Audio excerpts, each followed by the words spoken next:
My name is Lucas, and I'm 16 years old.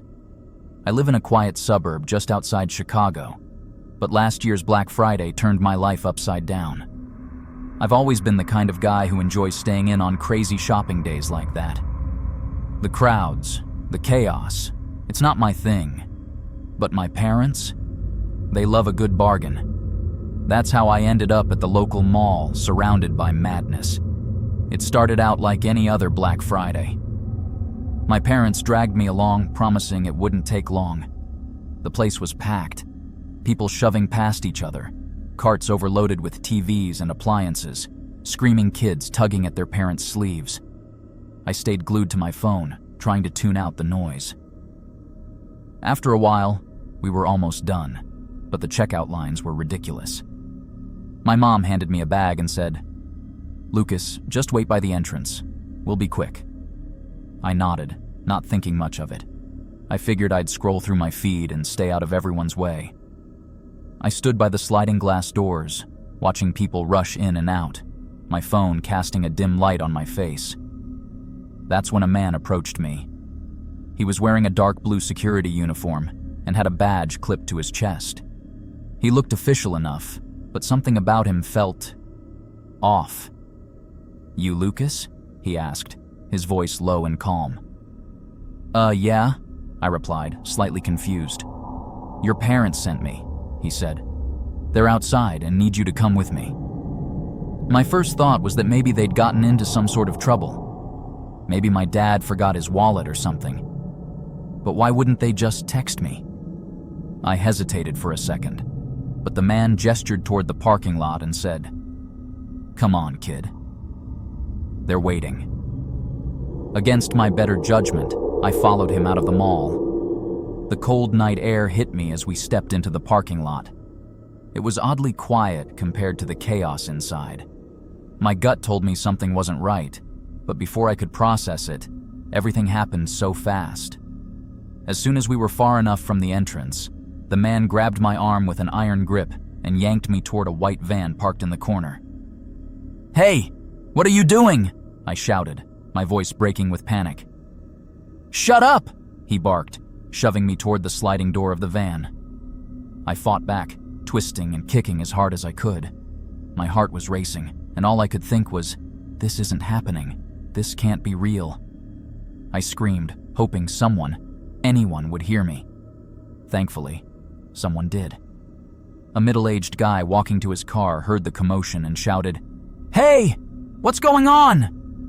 The man froze for a split second, then let go of me and bolted. He jumped into the driver's seat and sped off before the other guy could get close enough to stop him. I collapsed onto the pavement, shaking and gasping for air. The stranger helped me up and asked if I was okay. My parents came running out moments later, their faces pale with fear. When I told them what happened, my mom burst into tears, and my dad looked like he was about to lose it. Later, we found out that the man wasn't a real security guard. He'd been lurking around the mall, targeting kids and teens left alone in the chaos. That night changed everything for me. I don't care how busy it gets. I'll never let my guard down in a crowd again. My parents swore they'd never leave me alone like that either. Black Friday might mean deals for some people, but for me, it'll always bring back the memory of those cold, terrifying moments I almost didn't escape.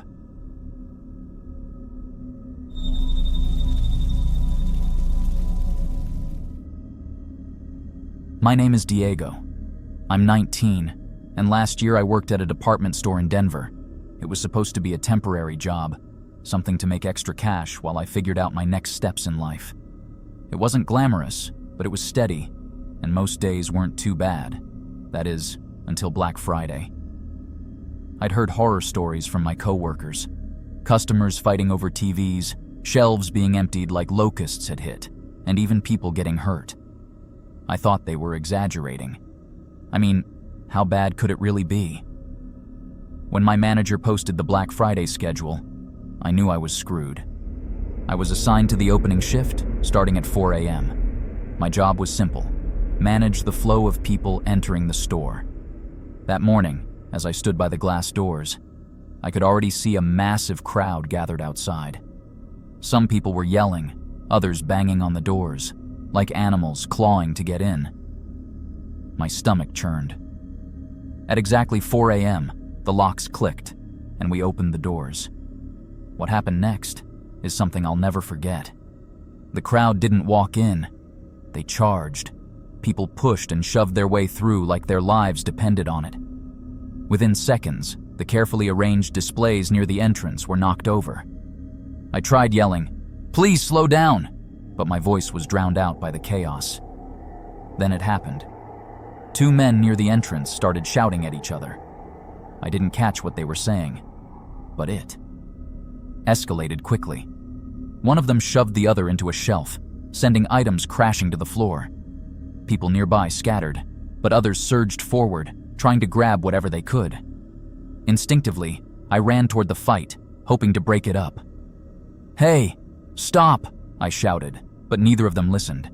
One man swung a fist, missing his target but hitting me.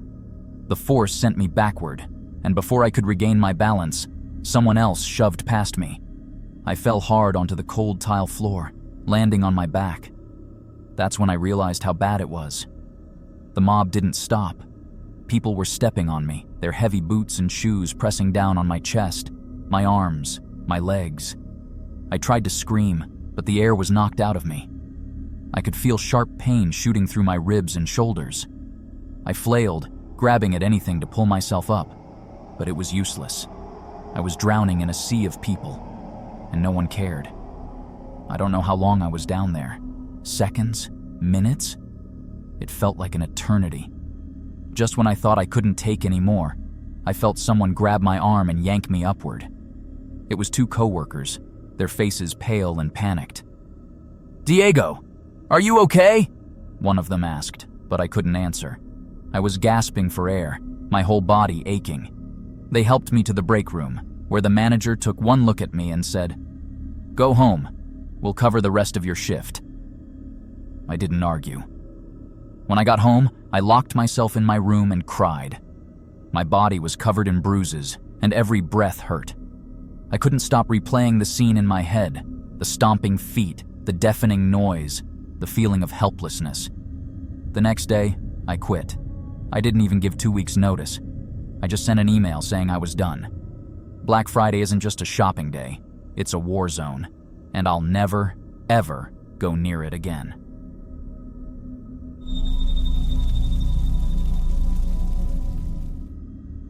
My name is Nathan, and I'm 34 years old. I live in Dallas, and like most people, I love a good deal. Last year, I decided to brave the Black Friday madness for one thing, a discounted gaming console. I'd been eyeing it for months, but it was way out of my budget. When I saw the ad, I couldn't resist. That morning, the electronics store was a zoo. People were practically climbing over each other, and the aisles were packed. I managed to grab the console I wanted and waited in line for what felt like an eternity.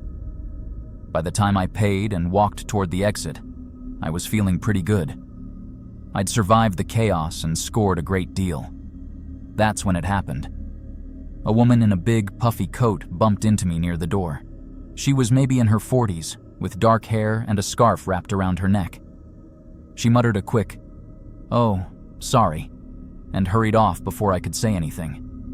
At first, I didn't think much of it, but as I walked to my car, I reached for my wallet to check my receipt, and it wasn't there. My heart dropped. I patted my jacket, my jeans, even my shopping bag, but it was gone. I ran back into the store, scanning the crowd for the woman. When I finally spotted her near the TVs, I felt a surge of anger. I marched up to her and said, "Excuse me, but I think you took my wallet."